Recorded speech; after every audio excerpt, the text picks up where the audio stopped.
아빠가 아무래도 이상한 것 같아. 서울 큰 병원에 가봐야 할 것 같은데. 전화기 넘어 들려온 엄마의 말에 가던 길에서 멈춰섰다. 엄마가 좀처럼 하지 않는 말이라 상황의 위중함이 전해졌다. 구급차를 먼저 부를까? 어느 병원으로 할까? 어디가 제일 빠를까? 내 생각을 읽기라도 한 듯 엄마는 그렇게 할 것은 아니라고 말했다. 그저 이 말만 반복했다. 아빠가 좀 이상해. 아빠가 이상하다니. 회사에 급히 연차를 냈다. 청량리에서 만난 아빠는 마치 처음 보는 사람처럼 낯설었다.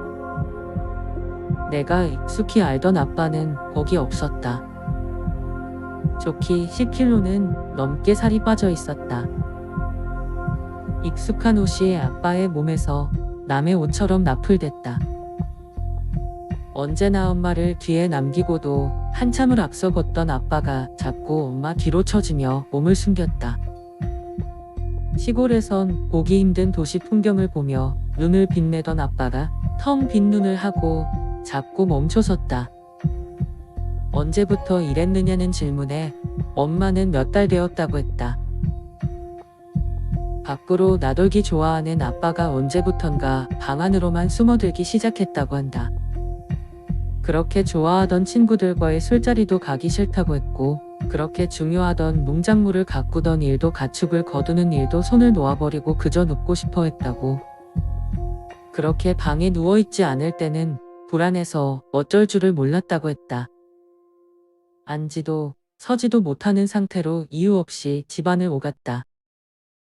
마치 우리에 갇힌 동물처럼 말이다. 어느 병원으로 가야 할 줄을 몰랐다.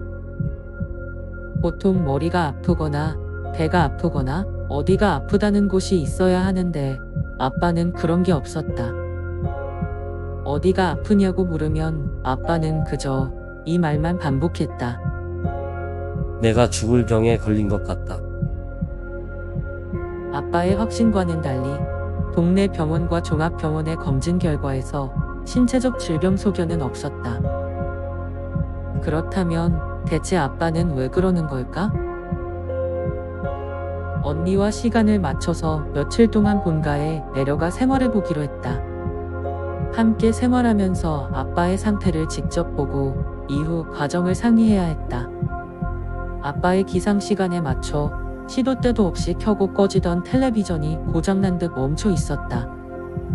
아빠는 텔레비전 소리나 심지어 전화벨 소리도 싫다고 했다. 그리고 모든 문을 자꾸 닫으려 들었고 창문을 여는 것에는 겁까지 냈다. 그저 가장 깊숙한 방 한 곳에 자리를 잡고 소리도 바람도 없는 그곳에 누워 있으려고 했다. 누워서 잠을 자다 깨다 했고 작은 소리에도 소스라쳤다. 그건 그것대로 걱정되는 모습이었지만 나를 가장 괴롭히고 참을 수 없게 하는 증상은 따로 있었다. 불안, 그리고 부정의 언어들. 아빠는 잘 때를 제외하곤 잠시도 한자리에 가만히 있지 못했다. 거실의 한쪽 끝에서 반대쪽 끝으로 이유 없이 오가는 행동을 반복했다. 잠깐 앉으라는 말은 소용이 없었다. 앞에 두 손을 모으고 때로는 머리나 몸을 긁으면서 집안을 반복적으로 오고 갔다. 매사에 부정적인 말을 모질게 내뱉었다.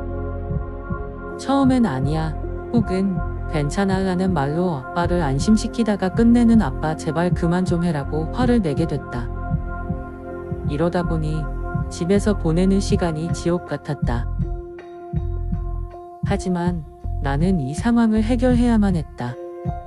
정상이 아닌 아빠를 위해서, 그리고 옆에서 고생하는 엄마를 생각해서, 그리고 미치고 팔짝 뛰겠는 나를 위해서도 말이다. 어느 날 갑자기 낯설어진 아빠의 모습. 그런 아빠를 위해 고군분투하는 가족들의 이야기.